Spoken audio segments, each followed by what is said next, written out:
Irmãos, boa noite a todos vocês, graça e paz. Que precioso poder nos reunir debaixo do nome santo do Senhor Jesus. Esse nome que tem todo o poder, foi dado a Ele todo o poder no céu e na terra.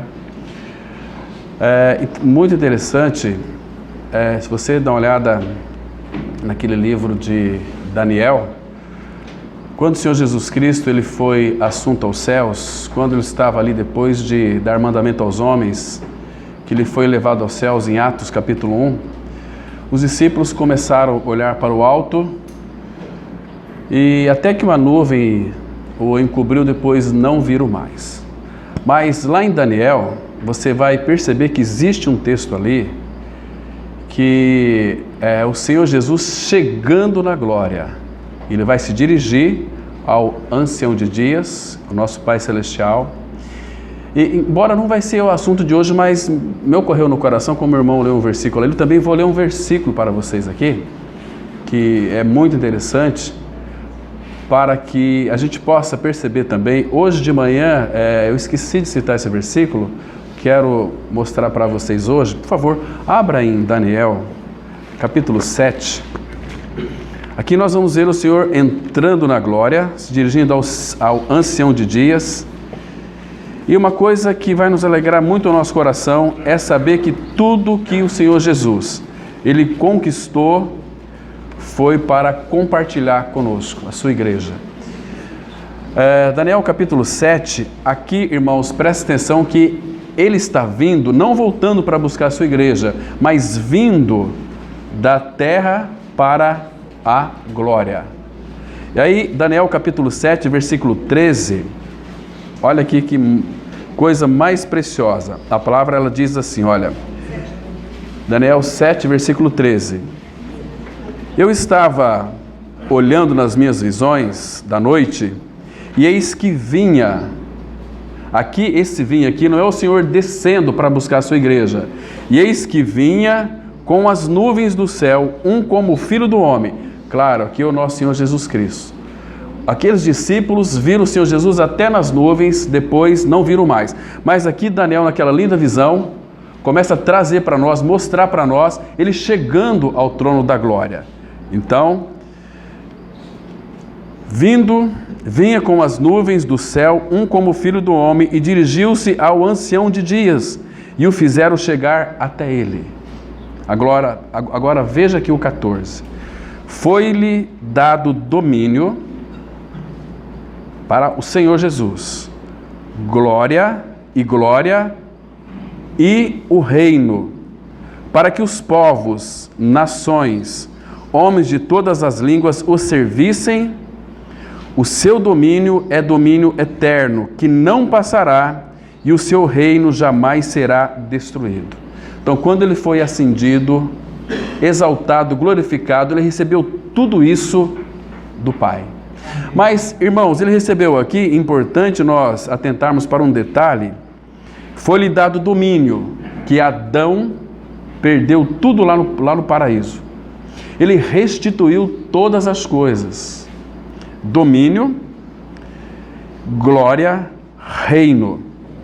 Agora, você sabe o que ele fez com o domínio, o reino e a glória? Agora ele vai depositar isso na sua igreja. Olha o versículo 27 desse mesmo capítulo. Olha que interessante aqui. O reino e o domínio e a majestade dos reinos debaixo de todo o céu serão dados ao povo dos santos do Altíssimo. E o seu reino será reino eterno, e todos os domínios o servirão e lhe obedecerão. Foi dado para a igreja. Ele recebeu, mas não foi para ele mesmo, foi para depositar na sua igreja. E então aí, o versículo 28 diz assim, aqui terminou o assunto. Muito interessante. Vocês observaram aqui, irmãos, ele entrando na glória, recebendo tudo do Pai, então ele deposita em nós. Queridos, nós como igreja do Senhor precisamos adentrar nessa realidade espiritual que nós já temos em Cristo Jesus.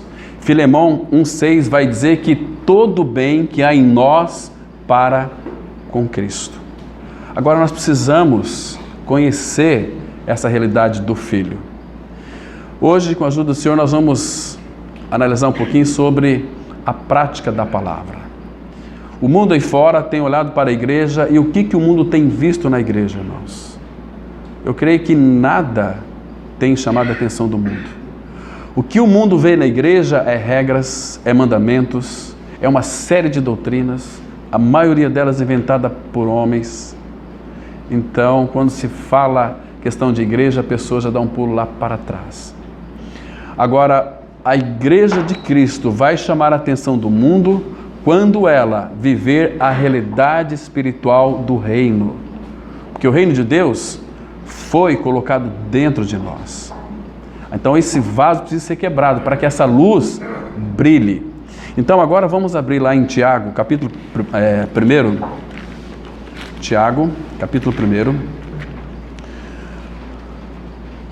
Vamos aqui analisar um pouquinho sobre a questão da prática da palavra. Tiago 1, 21 e 22. E nós vamos meditar um pouquinho aqui e vamos pegar alguns exemplos dentro da palavra de Deus sobre a questão da prática da palavra. Nós vamos perceber hoje que não adianta nós termos uma mente inchada de conhecimento bíblico, conhecer todas as escrituras sagradas, citar textos, pregar as escrituras, se de fato nós como igreja não vivemos essa realidade, expressão de Cristo em nós. Quando nós expressarmos Cristo, o mundo vai ver algo diferente em nós.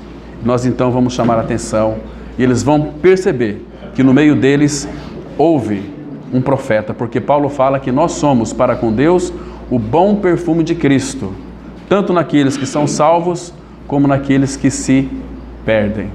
Por isso que a palavra do Senhor, ela não volta para ele vazia. Ela vai produzir dois tipos de frutos. Ela vai, primeiro, gerar vida e ao mesmo tempo vai gerar morte. Mas ela não vai voltar vazia para o Pai. Ele disse isso. E aqui Tiago 1, 21, a palavra diz assim: portanto, despojando-vos de toda impureza e acúmulo de maldade, acolhei com mansidão a palavra em vós implantada. A palavra implantada aqui, original, é a ideia de enxertada. A palavra enxerto, é um enxerto, a qual é poderosa para salvar a vossa alma. E aí ele diz aqui o caminho: tornai-vos, pois, praticantes da palavra e não somente ouvintes, enganando-vos a vós mesmos. Deixa eu repetir aqui. Tornai-vos, pois, praticantes da palavra e não somente ouvintes, enganando-vos a vós mesmos. Vamos ter uma palavra de oração, irmãos. Amado Senhor, que privilégio nós temos mais uma vez nos reunirmos em torno da Tua palavra. Pai, pedimos que Tu abras os céus para nós. Pai, não permita que pairem dúvidas sobre as nossas mentes. O Senhor tem esclarecido a mente de cada um de nós. Por isso, Pai, nos ensina a reter a Tua palavra. Fale conosco nessa noite, Pai. Nós confiamos que Tu és um Pai que fala. Vivifica-nos, Senhor, para que possamos então invocar o Teu nome. Pai Santo, cuida das nossas distrações. Não permita, Pai, que absolutamente qualquer tipo de pensamento que nos afaste de Ti, o Senhor repreenda. Pai, nós queremos ouvir a Tua voz. Fale conosco. Em nome de Cristo oramos. Amém. Queridos, primeiro que nós sabemos que é despojar. Despojar, essa ideia de despojar, aquele espanador que vai tirando a poeira daquilo que está sujo. Assim é a nossa alma. Nós nascemos de novo, já passamos pela obra na cruz, morremos, ressuscitamos com Cristo e agora nós somos convidados pelo próprio Senhor. Ele não é algo assim que é compulsório, Ele simplesmente faz um convite. Lucas 9, 23, se alguém quiser vir após mim, a si mesmo se negue, dia a dia tome a sua cruz e siga-me. Seguir o Senhor envolve duas coisas: negar a si mesmo e tomar a cruz e seguir a Ele. É a única condição que nós temos para então prosseguirmos no caminho da cruz. Não podemos confundir, irmãos, obra na cruz com o caminho da cruz. A obra da cruz vai tratar com o nosso pecado. O caminho da cruz vai tratar com a nossa alma. A obra na cruz, Cristo, Isaías 61, vai dizer que aquele lagar ele pisou sozinho. Não precisa do desempenho humano. Quando cremos ali na obra consumada do Calvário, onde fomos inseridos, o pecado nosso foi removido de uma vez por todas. Então agora Ele nos convida a tomar o caminho da cruz, porque Ele deseja salvar a nossa alma. Agora, como que Ele vai salvar a nossa alma? Primeiro que nós vamos ver depois aquilo que Ele vai usar. Claro que a pessoa do Espírito vai trabalhar esse aspecto de salvação. A palavra de Deus, que é penetrante, que é perfurante, né? E vai usar também as circunstâncias, muitas vezes, para chamar a nossa atenção, né? Para Ele. Mas a nossa alma, diz aqui o versículo 21, existe muita impureza ainda, meus irmãos. Existe um acúmulo de maldade. Que tipo de maldade são essas? Irmãos, o velho homem, já fala velho homem, ele é muito antigo, tinha mais de 6.000 anos. Então, nascemos de novo, mas existem ainda em nossa alma muitos resquícios do nosso velho homem. O nosso maneirismo de lidar com as situações, as nossas maneiras de ter uma autoridade na qual não pertence a nós. Isso a gente machuca muitas pessoas, ofende muitas pessoas, somos muito orgulhosos. Então tudo isso Ele tem que quebrar em nós, mas nunca vai ser contra a nossa vontade. Ele quer salvar nossa alma, mas junto conosco. Ele vai mostrar quem nós somos. Ele vai mostrar que a nossa alma, muitas vezes, ela é tão irritada. Nós colocamos a culpa nos outros. Você me irrita. Não é você que me irrita, você desperta aquilo que eu já sou na minha alma, irritado, ansioso. Nós somos tão assim, cheios de autocomiseração, que quando você, irmãos, sentir dó de você mesmo, entenda uma coisa, que você está sob influência satânica. Lembra de Pedro em Mateus 16? Quando Jesus disse que ia para a cruz, o que Pedro fez? Senhor, para a cruz não. Isso de modo algum pode te acontecer. Arreda de mim, Satanás, porque você não cogita das coisas de Deus, assim das dos homens. Então, a alma está voltada para nós mesmos, para o nosso egocentrismo, para a nossa satisfação pessoal. Então, nós sufocamos a vida de Deus em nós, nós que reinamos. Por exemplo, você tem uma casa lá muito bonita, que você arrumou a tua casa do teu jeitinho, da maneira adequada, que você achou que é legal, mas de repente você convida uma pessoa para morar junto com você lá, né? E vamos colocar que essa pessoa é a pessoa bendita do Senhor Jesus. E só que nós temos que entender que Ele é o dono da casa e que agora nós temos que se submeter a Ele. Então Ele vai fazer mudanças ali, vai trocar o sofá de lugar. Não, eu quero aqui. Então, vai gerar-se uma resistência muito grande. Irmãos, de onde que surgem as guerras no nosso meio? De onde que vêm as guerras? Aqui em Tiago, vai um pouquinho para frente aqui, no capítulo 4, e Tiago trata muito a questão da alma. O versículo 1, ele diz assim: de onde procedem as guerras e contendas que há entre vós? De onde, senão dos prazeres que militam na vossa carne? A nossa carne tem desejado, ao invés do Senhor, muitas coisas deste mundo, irmãos. E aí há um conflito, há uma guerra entre a alma e o espírito. Entende? Então, porque nós queremos reinar, mas o rei está morando dentro de nós. E ele quer nos conquistar a nossa alma. Paulo fala assim, em Filipenses 3, não que eu já tenha obtido, já alcançado a perfeição. Ele diz que ele foi alcançado, ele prosseguia para o alvo, mas ele já havia sido alcançado. Mas ele agora, ele esquecia das coisas para trás, estava avançando para que estavam diante dele. prosseguindo para o alvo. Nós temos um alvo. O cristão, ele é homem e mulher de uma coisa só. Salmo 27. Uma coisa peço ao Senhor e a buscarei, que eu possa morar na casa do Senhor todos os dias da minha vida para contemplar o Senhor. É de uma coisa só. Paulo fala, uma coisa faço. Maria, ela escolheu a melhor parte. Uma coisa, sentar aos pés do Senhor para ouvir a sua palavra. Olha o versículo 2 aqui. Cobiçais e nada tendes, matais e invejais e nada podeis obter, viveis a lutar e a fazer guerras.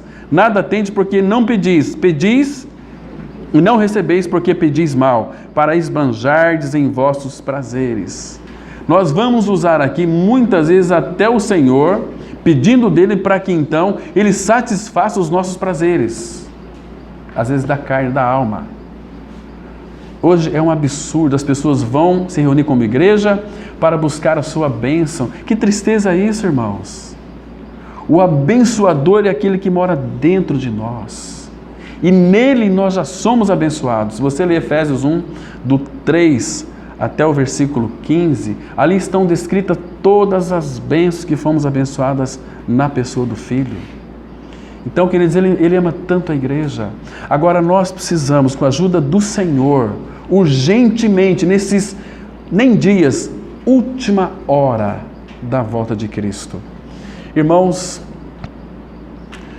eu sei que muitos aqui têm viajado para muitos lugares e visto o que o Senhor tem feito com as suas assembleias. Ele tem separado o seu povo, tem preparado o seu povo. Irmãos, o Pai, e nós sabemos também que não vai ser um grande rebanho, é um pequenino rebanho. Porque nem todos têm esse interesse pelo Senhor. Eles estão buscando as coisas de Deus e não Deus das coisas, é diferente. Como lá no Paraná, um rapaz, ele começou a namorar uma moça e com o tempo começou a amar essa moça e ficaram noivos. Olha só como que ele amava a sua noiva. Ela contou um sonho, dizendo o seguinte para ele, olha, o meu desejo era um dia ganhar um anel de noivado. Aquele anel especificou com aquelas brilhantes. E naquela época, esse anel custava mais ou menos 12 mil reais. Ele tinha um carro, então ele vendeu o carro dele, fez umas economias e comprou o anel. E no dia do noivado deu para sua noiva, colocou no dedo dela. Ela se alegrou muito. Mas foi 2 meses, ela rompeu esse noivado e não devolveu o anel. E aí depois ele foi falar com o irmão que é experimentado no Senhor, contou toda a história.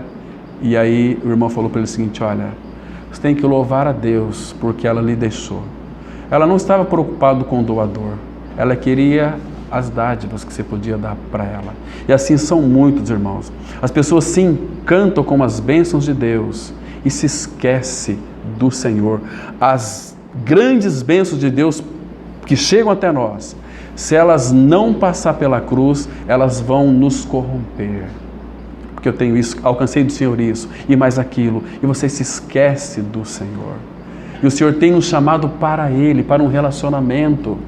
Vocês se lembram que o apóstolo Pedro, ele pregou um sermão lá em Atos 2, em Atos 4, mas você sabe o que o Senhor Jesus Cristo fez com seus discípulos?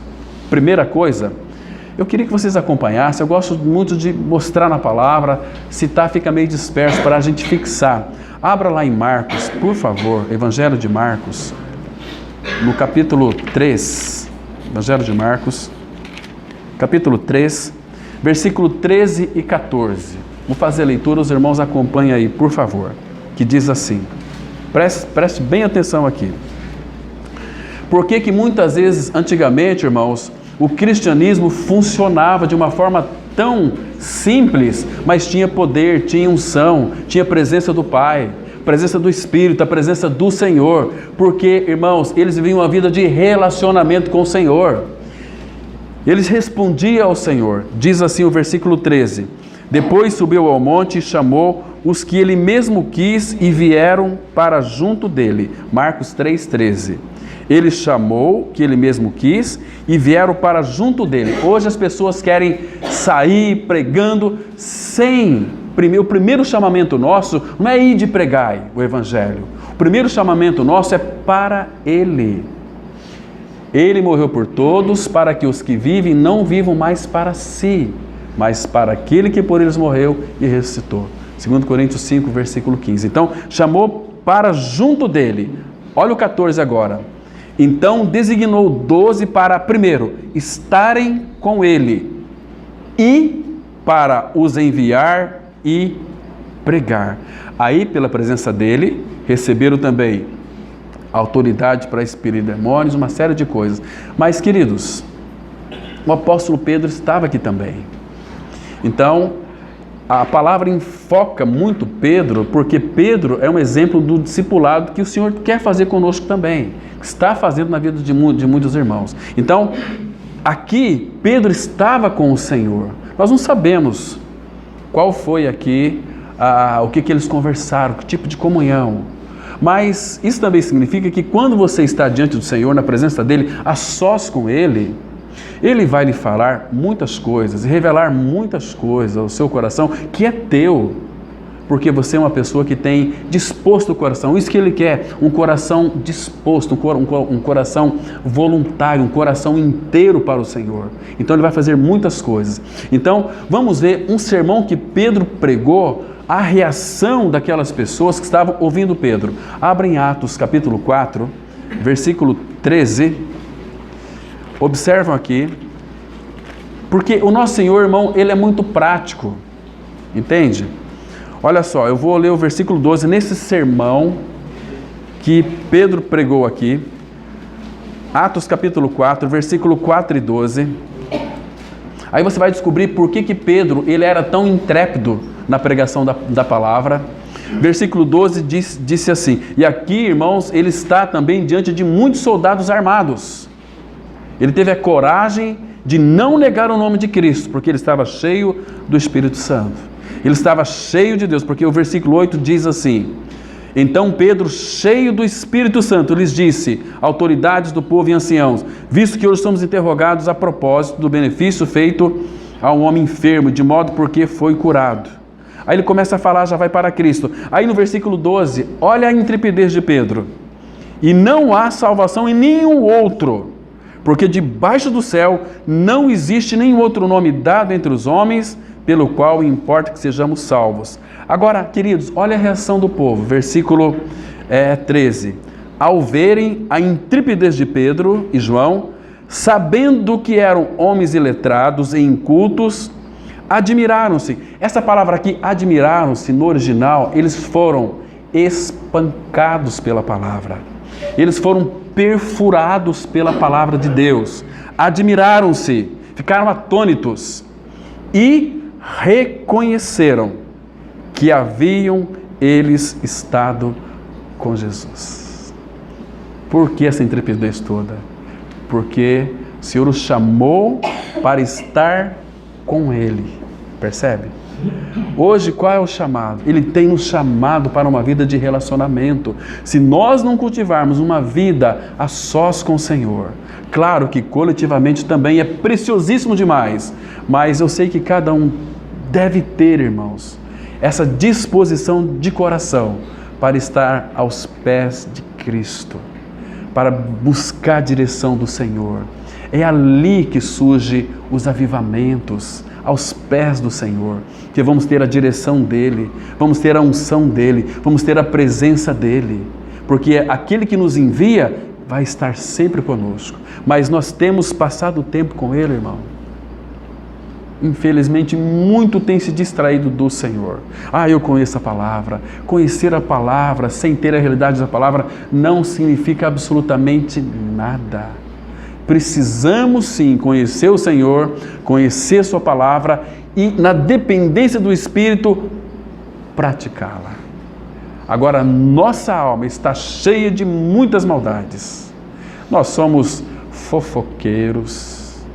Basta nós ficarmos em rodinhas, já começamos a fofocar, meu irmão lá, você viu? Nós somos assim, irmãos.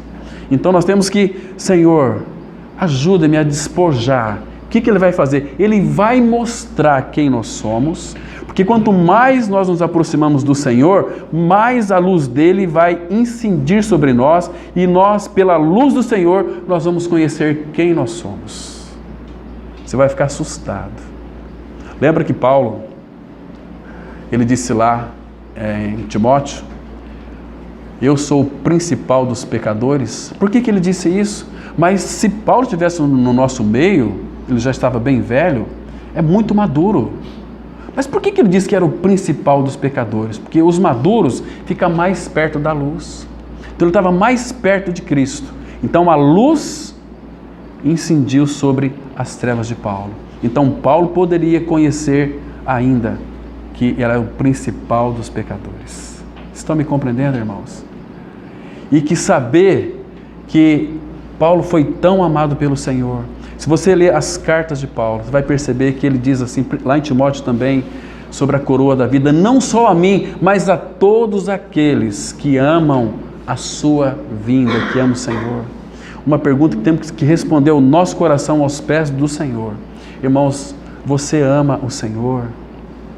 Você ama Cristo? Porque se nós dizemos que amamos a Cristo, porque quem a gente ama, a gente quer estar perto, quer estar junto. Quem ama o Senhor, consequentemente e praticamente, vai amar os irmãos. Entende, irmãos? Então, temos que rogar ao Senhor que tire de nós essas impurezas. Então, Ele vai mostrar pela luz do Espírito. Vai mostrar que nós somos nervosos, uns são calados demais, outros falam demais. E uns são irritados, outros vivem uma vida assim de aparência, às vezes fica ocultando aquilo que ele é, entende? Mas se você que é marido, viesse aqui à frente e nós fizéssemos uma pergunta, fale da sua esposa para nós, o que você falaria dela? E você, mulher, o que você falaria do seu esposo aqui nessa noite, hoje? Nós não sabemos, o Senhor conhece. É nesses aspectos que Ele quer tratar conosco. Quando nós estamos sozinhos, navegando na internet, o que nós temos visto, irmãos? Qual a inclinação do nosso coração, da nossa alma?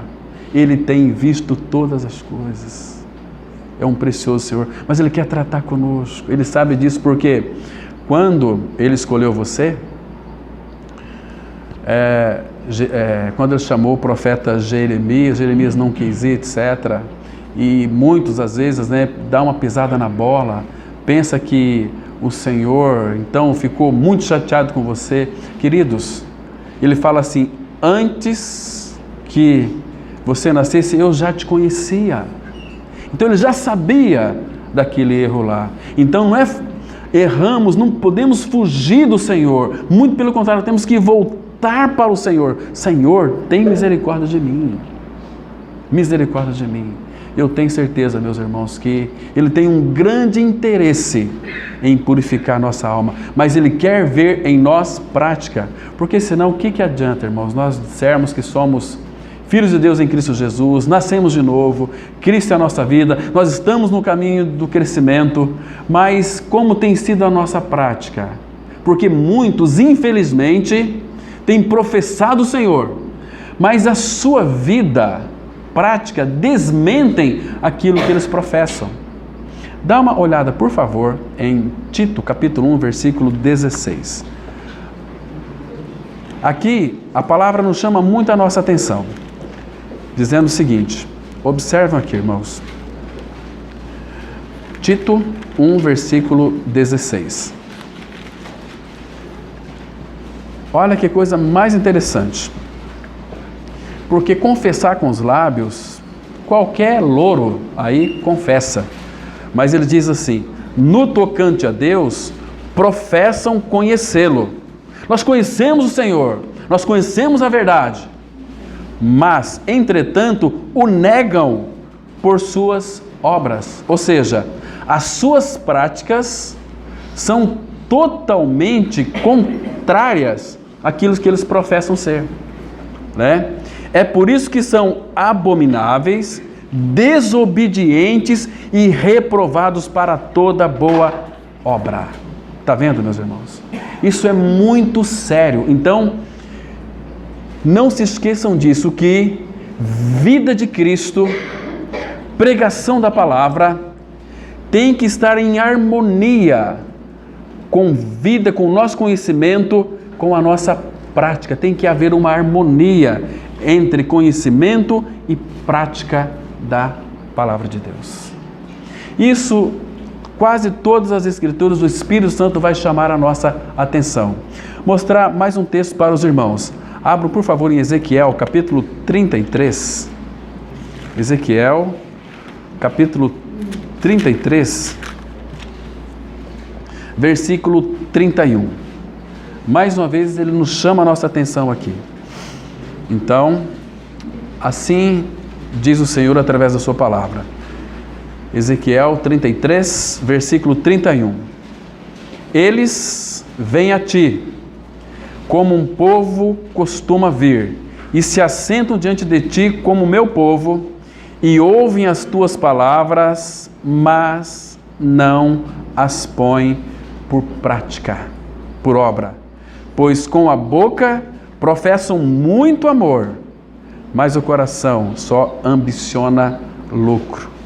Eis que tu és para eles como quem canta canções de amor, que tem voz suave e tange bem, porque ouvem as tuas palavras, mas não as põem por obra. O que adianta isso, irmãos? É um cristianismo vazio, destituído de vida, destituído de temor do Senhor. Então, o que adianta isso? Se não houver uma prática, como que a igreja vai impactar o mundo?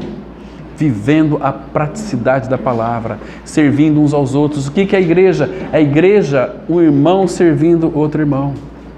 O que é a igreja? É um irmão amando outro irmão. O que é a igreja? É um irmão carregando nos seus ombros outro irmão, ajudando aquele irmão. Irmãos, e como nós precisamos de ajuda, irmãos. Como nós somos carentes, irmãos, porque o mundo tem a sua maneira de suprir a carência. É uma falsa alegria, uma falsa paz. Então nós temos o Senhor, que Ele é o Senhor da alegria, aquele que nos ama e em seu sangue nos purificou, nos lavou dos nossos pecados. Eu vou mostrar para vocês aqui um exemplo de um homem que o Senhor Jesus conta uma linda história. Vamos ver hoje de um pouco diferente essa história. Você já deve ter lido, ouvido talvez muitas ministrações sobre a parábola do bom samaritano. Então nós vamos identificar ali algumas coisas entre prática e ter um conhecimento só de mente. Então vamos lá para Lucas, por favor, capítulo 10. Lucas, capítulo 10.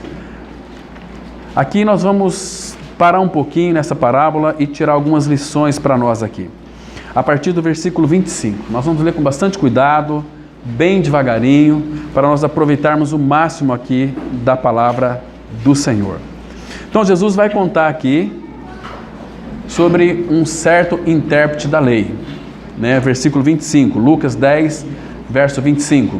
A palavra diz assim: eis que certo homem, intérprete da lei, se levantou com o intuito de pôr Jesus à prova e disse-lhe: mestre, que farei para herdar a vida eterna? Então, intérpretes da lei naquela época eram homens muito respeitados. Eles interpretavam a lei para o povo. Trazendo para os nossos dias aqueles que explicam a palavra de Deus para o povo do Senhor, Então Jesus lhe perguntou: que está escrito na lei? Como interpretas? Jesus fez uma réplica aqui, devolvendo a pergunta para ele. O que está escrito na lei? Agora, nós vamos perceber que ele conhecia a lei. A isto ele respondeu. Olha só como ele conhecia a lei. Amarás o Senhor teu Deus de todo o teu coração, de toda a sua alma, de todas as tuas forças e de todo o teu entendimento, e amarás o teu próximo como a ti mesmo. Então ele conhecia a lei, ele citou para o Senhor a palavra. Então ele tinha o conhecimento. Mas esse intérprete da lei não tinha a prática. Aí Então Jesus lhe disse: respondeste corretamente, faze isto e viverás. Irmão, o que o Senhor diz para esse homem aqui nos chama muito a nossa atenção, para esse intérprete da lei. Faze isto e viverás. Você conhece a lei, então agora pratica aquilo que você conhece. Porque não fique preocupado com aqueles textos da palavra que você não conhece. Aquele que foi revelado, a esses, você tem que pedir da parte do Senhor capacidade para cumprir, porque Ele vai nos habilitar. Então, faze isto e viverás. Então, esse intérprete da lei, ele era um sujeito tão estúpido, que ele nem sabia, presta atenção, o intérprete da lei, ele nem sabia quem era o seu próximo, porque ele disse para Jesus, olha, versículo 29, ele, porém, querendo justificar-se, perguntou a Jesus, quem é o meu próximo? Mas ele sabia toda a lei, percebe aqui? Amarás o Senhor teu Deus e amarás o teu próximo como a ti mesmo. Senhor, quem é meu próximo? Irmão, será que nós sabemos quem é o nosso próximo? Para amar o nosso próximo também? Olha a estupidez desse intérprete da lei. Por isso que conhecimento das Escrituras, sem a realidade da palavra, sem a realidade das Escrituras, não leva-nos a lugar nenhum. Faz de nós religiosos chatos. Faz de nós pessoas que expressam um testemunho péssimo, porque não há prática. Não tem prática, irmãos. E o Senhor tem chamado um povo que pratique a palavra dele. A palavra fala assim em Tiago 2, verso 19. Falai de tal maneira, e de tal maneira procedei. Procedimento adequado. Porque quando nós estamos cheios da palavra, cheios de Cristo, cheios do Espírito, como que nós não vamos praticar a palavra? Claro que vamos praticar. Aí ele continua dizendo o seguinte, Jesus prosseguiu dizendo, Jesus vai explicar para ele quem é o próximo dele. Certo homem descia de Jerusalém para Jericó. Queridos, Jerusalém era o lugar de adoração da época. Jericó era o lugar de maldição. Ele saiu da centralidade de Jerusalém para adorar o Senhor e ele descia para Jericó. Irmãos, quando nós saímos da centralidade de Cristo, nós estamos correndo grande perigo de cair nas mãos dos salteadores. Aí ele diz o seguinte, e veio a cair em mãos de salteadores, os quais, depois de tudo lhe roubarem e lhe causarem muitos ferimentos, retiraram-se deixando semi-morto. Quem são esses salteadores aqui? O ladrão vem somente para matar, roubar e destruir. Ele saiu da centralidade da adoração, Jerusalém, desceu para Jericó, maldição, caiu nas mãos de salteadores. Satanás coloca uma cunha ali, percebe? E aí é muito difícil. Você vai sofrer bastante, sendo que não precisava disso. Não saiam, irmãos, por misericórdia, da centralidade de Cristo. Tenha-o como alvo. Eu ainda não alcancei, mas eu já fui alcançado, diz o apóstolo Paulo. Assim também deve ser a nossa trajetória. Então, e ali, deixando ele semi-morto. Agora, o que nos impressiona nessa parábola aqui, versículo 31 diz assim, casualmente descia um sacerdote por aquele mesmo caminho e vendo, passou de largo. Irmão, você já talvez tenha feito essa pergunta, por que o sacerdote aqui, que era um representante do Senhor na terra, por que ele passou de largo? Sabe por quê? Porque ele tinha muitas coisas para fazer no templo. Então não tinha tempo para poder acolher ninguém. Irmãos, será que isso não acontece conosco também? Irmãos, nós temos um ouvido muito insensível. Às vezes, quantas e quantas pessoas do nosso lado está clamando, sofrendo, e nós, parece que os nossos ouvidos têm cera do diabo, que não consegue escutar. Temos que pedir que o Espírito venha com um cotonete ali do Espírito Santo para desobstruir os nossos ouvidos, para nós termos um ouvido sensível para ouvir o clamor da pessoa que está do nosso lado. Mas eu sou um filho de Deus, eu tenho que... Meu irmão, o sacerdote que viu, passou de largo. Ele tinha que socorrer, mas não socorre. Que não tinha nada com Deus, era um formalismo religioso. Temos que ir no templo. O que vão pensar de mim se eu acolher, se eu cuidar desse rapaz aqui? Não é assim? Afinal de contas, o sacerdote todo equipado. Não, irmãos. De forma nenhuma. Os filhos de Deus são dirigidos pelo Senhor e o Espírito Santo que habita em nós, ele vai revelar Cristo. E Cristo é aquele que se compadece. Se compadece. E aí continua dizendo aqui, versículo 32, semelhantemente um levita descia por aquele lugar e vendo também passou de largo. O levita aqui normalmente era os candidatos a sacerdote. Talvez ele até viu o sacerdote passando e olhou com desdém para aquele que estava caído ali semi-morto. Então, se eu sou candidato a sacerdote, então eu não posso acolher aquela pessoa, porque senão o que vão pensar de mim? Eu tenho que realizar os trabalhos no templo. Eu fui chamado por Deus para cuidar do templo. Meu Deus, que tristeza isso. E aí, certo samaritano, que seguiu o seu caminho, passou-lhe perto e vendo-o, compadeceu-se dele. Irmãos, aqui um detalhe muito importante. Deus se tornou homem para cuidar do homem caído. Ele é aquele que se compadece, irmãos. Ele que tem essa sensibilidade. O Senhor Jesus, quando a palavra fala aqui que vendo-o, o que o Senhor Jesus Cristo viu nele? Como que Cristo olha para nós, irmãos? Será que Ele está preocupado com o nosso exterior? Não. O Senhor não vê como vê o homem. O homem vê o exterior, mas o Senhor olha para o coração.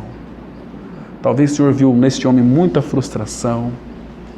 O Senhor viu como lá em Êxodo capítulo 3, versículo 5, 6, 7, 8, a palavra fala que o Senhor viu a aflição do seu povo. Como nós podemos ver a aflição de um irmão, de uma irmã? Às vezes nós deduzimos pela fisionomia da pessoa, mas nós não temos a capacidade de olhar o interior daquela pessoa e ver a aflição daquela pessoa. Nós olhamos externamente, falamos assim, você está muito mal, não vou orar por você. Às vezes esse irmão precisa de um abraço, precisa ser acolhido, às vezes esse irmão precisa de desabafar, e a igreja é lugar de desabafo. Mas irmãos, se vier aqui um irmão aqui com muitos problemas, desabafar aqui na frente para os irmãos, nós é capaz de crucificar ele. Onde já se viu? O que é isso? Não é assim? Mas graças ao Senhor que ele se compadeceu. E não apenas isso, versículo 34. Chegando-se, pensou-lhes os ferimentos. Ou seja, aqui é atou, ele limpou os ferimentos daquele que estava ali semi-morto. E aplicando-lhes óleo, figura do Espírito, e vinho, figura da alegria. E colocando sobre o seu próprio animal, levou para uma hospedaria e tratou dele. Irmãos, o que é essa hospedaria aqui? O que o mestre está falando aqui, o nosso Senhor? Hospedaria é a igreja. A igreja tem que ser um local acolhedor. É na igreja que as pessoas quebradas, estrupiadas, esfarrapadas, se elas não verem o amor de Deus na igreja, onde que elas vão ver o amor de Deus? Estão me compreendendo? A seriedade disso? Irmãos, Deus derramou em nosso coração o seu amor. Colocou todo o amor dele na pessoa de Cristo. E ele diz assim, Paulo, quem nos separará do amor de Cristo? Será a tribulação, a morte, a angústia, etc.? Não, o amor de Deus está em Cristo. E Ele colocou Cristo dentro de nós quando cremos. Então nós temos o amor de Deus. Agora, o que tem impedido, irmãos, que nós então compadeçamos? É que a nossa alma está cheia de sujeiras. Tem que ser de fato purificada. A gente vai ver depois. Mas aqui, tratou dele, levou para uma hospedaria. Aqui é a igreja do Senhor. Aí no dia seguinte tirou 2 denários e os entregou ao hospedeiro, dizendo: claro que isso aqui é o nosso Senhor. Cuida deste homem. O Senhor quer que nós cuidamos do ferido, do machucado. E tem tanta gente machucada, irmãos. Olha, faça um teste. A primeira pessoa alegre que passar aí na rua, fala: meu amigo, vamos sentar um pouquinho aqui. Você tem um tempo? Tenho. Conta-me da sua vida. Sabe o que vai acontecer? Ele vai começar a falar, ele vai acabar chorando. Porque o mundo não tem alegria, o mundo não tem paz, o mundo é solitário, é vazio, é oco. Entende? Por que nós somos tão insensíveis assim, irmãos? O que está acontecendo com a igreja nesses últimos dias? Terrível. Então, cuida deste homem. E agora veja aqui: e se alguma coisa gastares a mais, eu te indenizarei quando, irmãos? Quando voltar. Quando eu voltar, vocês vão receber os galardões. Nosso Senhor disse que se nós dermos um copo de água fria a um dos seus pequeninos, ainda que seja um copo de água fria, de modo nenhum vai ficar sem o seu galardão. Percebe? Então ele vai nos indenizar, mas quando ele voltar. E aí Jesus faz uma pergunta para aquele intérprete da lei: qual destes 3 te parece ter sido próximo do homem que caiu nas mãos dos salteadores? Respondeu-lhe o intérprete da lei: o que usou de misericórdia para com ele. Então lhe disse Jesus: vai e procede tu de igual modo. O que Jesus disse para esse intérprete da lei aqui? Estava dizendo o seguinte: primeiro, que não tinha como o Senhor alcançá-lo porque ele conhecia e não praticava. Então o Senhor deu uma outra oportunidade para ele. E muitos interpretam que, não, procede, você tem que acolher. Não é isso que Jesus está dizendo aqui. Jesus disse para aquele intérprete da lei: olha, já que você conhece a lei, já que você sabe tudo da lei, não sabe nem quem que é o teu próximo, então você procede, não como o samaritano, mas procede como aquele caído. Porque se você estiver caído, reconhecer que está caído, então vai haver graça para você. Percebe? Então, deu outra chance para ele. Considere-se aquele caído. Aí eu posso te alcançar. Porque Jesus não veio buscar pessoas dignas, veio buscar indignos. O Senhor trabalhou tanto na vida de Jó, mas tanto na vida de Jó, até que um dia Jó, capítulo 40, versículo 4, disse para o Senhor, depois que o Senhor fez uma multidão de perguntas, onde Jó tirou 0, não respondeu nenhuma. E o que Jó disse para o Senhor? Eis que sou indigno. Ah, Jó, agora eu posso te alcançar. Agora eu posso salvar a tua alma, porque Jó era filho, mas então o Senhor tratou com a alma dele.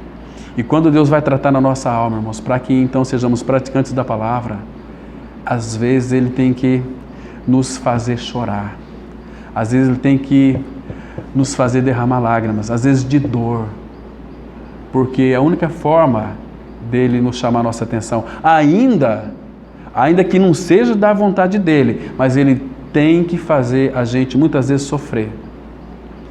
Pensa que o nosso Pai se agrada disso quando vê seu filho sofrendo? Não, mas Ele é um Deus que Ele corrige a quem ama. Abra, por favor, lá em Lamentações de Jeremias, no capítulo 3. Jeremias, capítulo 3, versículo 31 e 32. Olha que interessante aqui, irmãos. Lamentações, capítulo 3, versículo 31 e 32, a palavra de Deus, ela diz assim, olha: o Senhor não rejeitará para sempre, pois ainda que entristeça alguém, usará de compaixão, segundo a grandeza das suas misericórdias. 33 agora. Porque não aflige, nem entristece de bom grado os filhos dos homens. Quando Ele nos entristece, não é do agrado dele, mas Ele tem que fazer isso conosco, porque é a única maneira que Ele vai chamar a nossa atenção. Estão me compreendendo, irmãos? Porque o nosso Pai, vai pensar que é um Deus teórico. Ele é muito prático. Ele não tem pressa em tratar conosco. Ele vai trabalhando em nós, vai trabalhando em nós. Ontem nós conversamos numa breve reunião aqui, ao lado, e nós falamos que Deus então chamou Moisés para servi-lo. E vocês se lembram que Moisés ficou 40 anos atrás do deserto pastoreando ovelhas. Manhã, tarde e noite. Imagina só, 40 anos. O que Deus está fazendo com Moisés ali? Desconstruindo ele, tratando com a alma dele. Quando Moisés tinha 80 anos, então Deus o chama. Vocês se lembram? Chamou ele lá. O que Moisés, aquele que era poderoso em palavras e obras, o que ele disse para o Senhor? Sou pesado de língua, eu não tenho competência. Moisés tinha 80 anos e Moisés escreveu o Salmo 90, versículo 10, sabe o que está escrito lá? Ele disse assim: a duração da nossa vida sobe a 70 anos, que passar disso é canseiro e enfado. Moisés tinha 80 e o Senhor o chamou. Como que Moisés se sentia ali? Totalmente incapaz, sem nenhuma força, queridos, mas é quando nós não temos força, quando nós estamos entregues ao fim de nós mesmos, aí o Senhor pode nos usar, A palavra fala que Isaías, o profeta Isaías, que ele multiplica as forças daquele que não tem nenhum vigor. Se não tem nenhum vigor, a pessoa está praticamente morta. Então, ele vai multiplicar a força de quem? Daquele que não tem nenhum vigor. Agora, quando nós podemos, a nossa alma, irmãos, ela é muito traiçoeira. Então, a nossa alma tem que ficar no lugar quietinho, como Paulo disse lá em Gálatas 2:20. Já estou crucificado com Cristo. Logo já não sou eu quem vive, mas Cristo vive em mim. O eu aqui é o ego de Paulo. Paulo aqui não está tratando do pecado, está tratando da alma, do egocentrismo. Por isso que ele fala, ele particulariza. O irmão leu lá um texto muito precioso, Romanos 6,6. Ali Paulo fala, sabendo isso que o nosso homem velho foi com ele crucificado. Ali é a obra na cruz. Mas Gálatas 2,20 não fala do pecado, é o tratamento da alma. Vivo não mais eu, mas Cristo vive em mim. Claro que a experiência de Paulo tem que ser a nossa também. O Espírito do Senhor quer nos levar a uma vida de maturidade. E maturidade espiritual, o que é? É não mais eu, mas Cristo vive em mim. A minha alma vai se submeter ao governo de Cristo na nossa vida. Então, para isso, a nossa alma tem que ser tratada. Percebe, irmãos? E vocês sabem que tem 4 aspectos da nossa alma que o Senhor tem que tratar conosco. Primeiro, que o caminho da cruz vai tratar, em primeiro lugar, com os nossos afetos naturais. O que são os afetos naturais?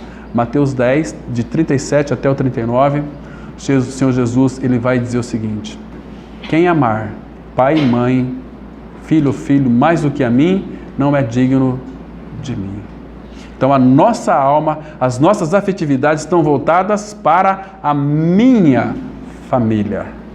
É para nós, percebe? Ele não está dizendo que não é para amar os nossos familiares, não vamos amar sim, mas primeiro a Ele. E o caminho da cruz vai tratar com os nossos afetos naturais, irmãos. Porque quem amar pai e mãe mais do que a mim, filho, esposo, marido, não é digno de mim. Estão me compreendendo? Primeiro é Ele, a prioridade é para Ele. Ele nos deu tudo, então Ele quer que nós respondamos a Ele. O segundo aspecto que Ele vai tratar conosco, a nossa autocomiseração. O que é autocomiseração? É quando você tem dó de você mesmo. Ai, como eu sofro. Ai, tadinho de mim. Lá em Mateus capítulo 16. Lembra de Pedro? Senhor, para a cruz não, para trás de mim, Satanás. Pedro estava com dó. Pedro ficou assim, com dózinha, estava sob influência maligna. Irmãos, o Senhor já fez uma obra em nós. E Ele começou uma boa obra. Agora, tratar a nossa alma. Para nos livrar da autocomiseração, nos libertar dos nossos afetos naturais, irmãos. É terrível isso, nos afasta do Senhor. Quantos pais por causa dos filhos, deixam o Senhor. Percebe? E Oséias 4,6, vocês se lembram do texto? Que Deus disse lá que o meu povo está sendo destruído porque lhe falta o conhecimento. Porque tu, sacerdote, registraste conhecimento. E no finalzinho do versículo ele disse, então, você esqueceu de mim, então eu vou me esquecer dos seus filhos. Na parte mais sensível da família. E a cruz também, ela vai tratar conosco da separação do mundo. Vai usar ali Noé e Ló. Que Noé, ele entrou na arca e Ló saiu de Sodoma. Depois ele vai dizer o seguinte, todos esses casos, nos versículos subsequentes, vai dizer o seguinte, quem não tomar a sua cruz e vir após mim, não é digno de mim. Quem amar a sua vida, perdê-la-á. Tem a história de Ruth muito interessante também. Mas a separação do mundo é pela cruz também. Então, para este mundo, irmãos, o mundo está morto para nós e nós estamos mortos para o mundo. Gálatas 6,14. Paulo diz, longe de mim esteja gloriar-me a não ser na cruz do nosso Senhor Jesus Cristo, pela qual o mundo está crucificado para mim e eu para o mundo. Então, uma cruz nos separa do mundo. E a cruz também trata conosco na nossa glória pessoal. Evangelho de João, capítulo 12. Quando os gregos queriam ver Jesus. Vocês se lembram lá? Em João 12. Quando André então encontrou Filipe e falou, os gregos querem ver o Senhor. Foram falar para o Senhor Jesus Cristo. E aí é interessante que o irmão Stephen Call fala que quando eles deram notícia para o Senhor Jesus, e eles falaram, Jesus, agora o que faltava é só isso, os gregos querem ver-te. Aí Jesus disse assim, agora será glorificado o Filho do Homem. Então eles pensaram, segundo o entendimento do irmão, puxa vida, agora o Senhor vai dar uma aula de filosofia para eles. Mas depois ele disse, se o grão de trigo caindo na terra não morrer, fica ele só. Então, aí depois tem cruz. Então a nossa alma tem que ser tratada nesses aspectos. E amanhã, pela manhã, nós vamos ver como que ele trabalha de uma forma prática para tratar com a nossa alma, para remover essas impurezas de nós. Ele vai usar a palavra. Nós vamos especificamente, às vezes analisar as circunstâncias que ele cria para tratar com a nossa alma. E não tem jeito, irmãos, porque se você é filho, ele vai tratar com a sua alma. Irmãos, é que nós somos muito duros, nossa cerviz é dura, ela não se prostra. Nós somos orgulhosos. Mexeu no nosso egocentrismo, é terrível, é terrível. Se aquele texto de Gálatas 2:20, quando Paulo fala, eu estou crucificado com Cristo, e vivo não mais eu, mas Cristo vive em mim, se é não mais eu, onde é que está você? Está ali. É mais ou menos assim. Você vai jogar uma final de um campeonato, e você é a estrela principal. Aí, e essa estrela principal é o eu. Agora, aquela que você que é a estrela principal é removido e vai para o banco, ficar quietinho ali. Deixa Cristo fazer as jogadas agora. Como é que vai ser a tua atitude ali sentado no banco? Irmão, como que vai ser a atitude? Eu uma vez, talvez vocês não saibam, mas eu fui jogador de futebol profissional. Uma vez eu fui substituído, fiquei muito bravo e até desejei que o cara que entrou no meu lugar quebrasse a perna. Para que o técnico então ficasse frustrado. Quem mandou me tirar? E eu sei que eu estava ruim naquele dia. Parece que não funcionava as jogadas, Mas ele me tirou. Eu fiquei bravo com o técnico, fiquei bravo com aquela pessoa que entrou no meu lugar e torci para o meu time perder. Porque era a estrela, saiu, mas a nossa alma é assim, irmãos. Nós somos muito duros, irmãos. Hoje em dia, a grande maioria dos relacionamentos que são destruídos, a origem é a alma. A alma quer satisfazer os seus prazeres. Percebe? É aquilo que eu quero, aquilo que eu gosto, aquilo que eu penso que é certo. Às vezes não é da vontade do Senhor. Percebe? Então, irmãos, que o Senhor nos ajude, revele a sua palavra para nós, continue falando conosco e amanhã nós vamos ver os aspectos práticos, como Ele trata conosco na nossa alma, usando o Espírito do Senhor, usando a palavra, usando também a cruz e usando as circunstâncias. Amém? Então vamos orar. Pai, graças te damos mais uma vez porque Tu tens aberto Tua palavra para nós. Continue falando conosco, Pai. Obrigado por essa noite tão agradável.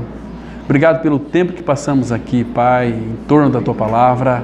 Que Teu Espírito, Pai, frutifica essa verdade em nossos corações.